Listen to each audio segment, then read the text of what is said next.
What if Immortal's Withstand the Fall of Time was re-recorded today with nothing but modern home studio tools? Well, I'm glad you asked, because today we are going to take Withstand the Fall of Time from the iconic At the Heart of Winter album, and we're going to recreate it using modern tools, see what it sounds like.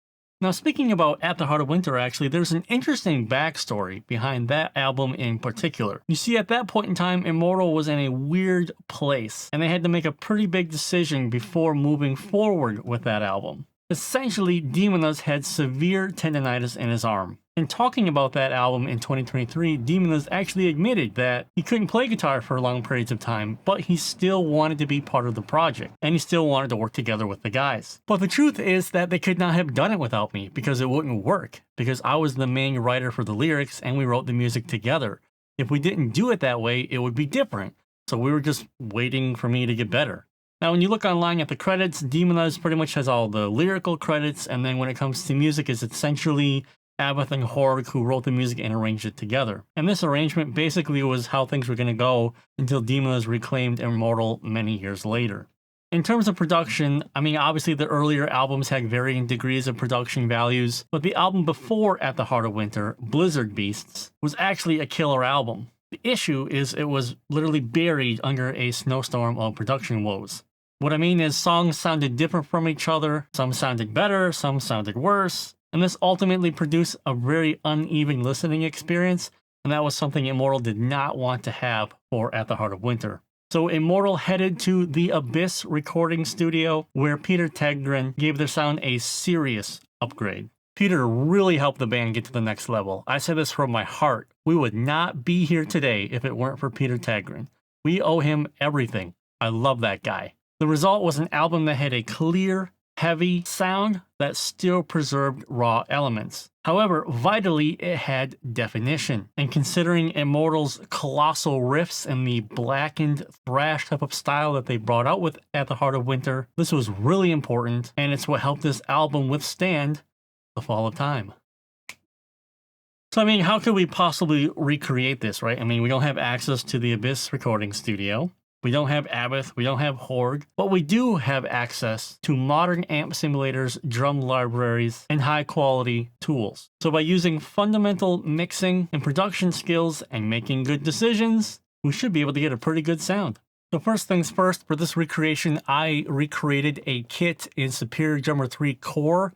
I'm calling it the Raven Dark kit, and I have put it on my website. It's already there right now if you want to grab it. And the main intention of this was trying to develop a sound similar to Horgh's sound on the album. Doing research, I know that Horgh uses Pearl drums and Paiste cymbals.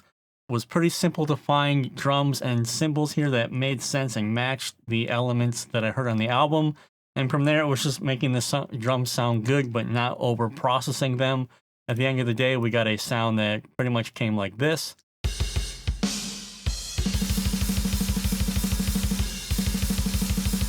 A little bit of a tom fill here.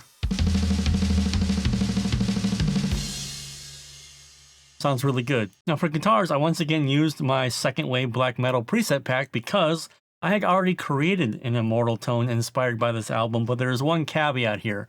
This was recorded in standard D, precisely because Immortal plays in standard D live, or at least there's lots of videos of them playing this song live in standard D. So Dominic and I, who recorded the guitars and vocals for this, decided to do it in standard D. Well, I made this preset in standard E, so I had to make a couple of adjustments. All that I did was, I just used the preset, which is called Dark and Light are the same. Shocking.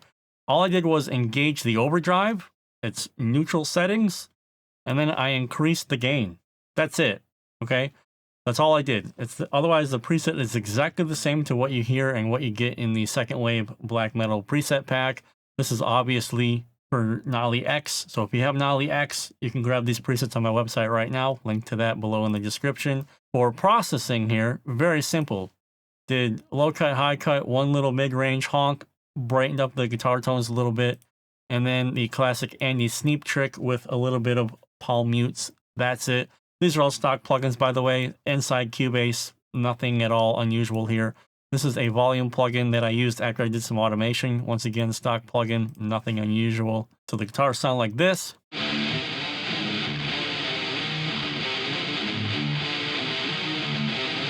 without EQ.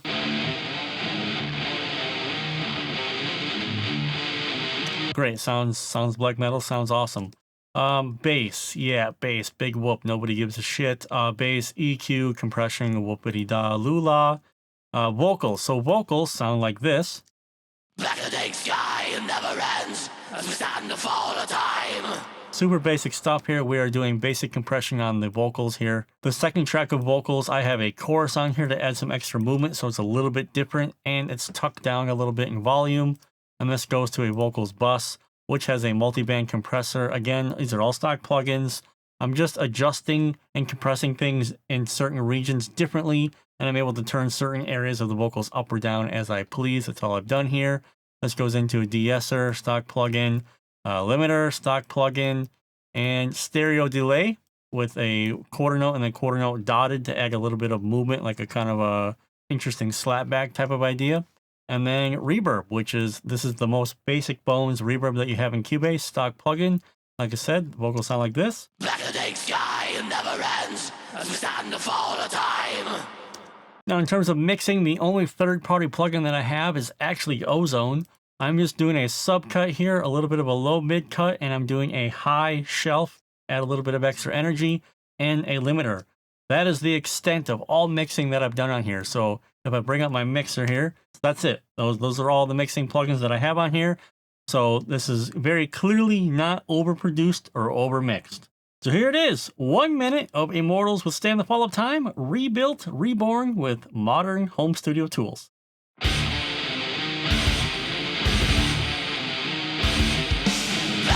sky never ends as we stand the fall of time. Yet with a goal we'll always know we live out tomorrow.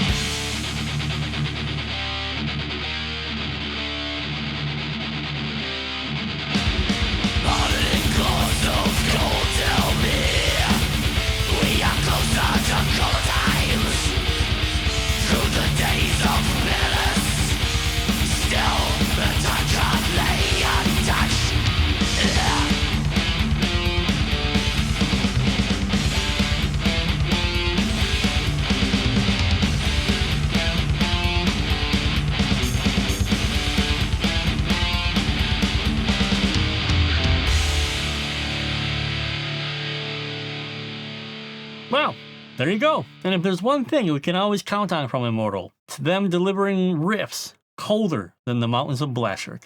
All right, that's going to do it for the video, guys. I really hope you enjoyed it. And by the way, if you did enjoy it, you will definitely enjoy my modern recreation of Dunkelheit by Burzum. You can watch that video right now by clicking here. Right here. Just, I mean, you want me to go like this? I mean, how do you want me to point? Like, just click the video.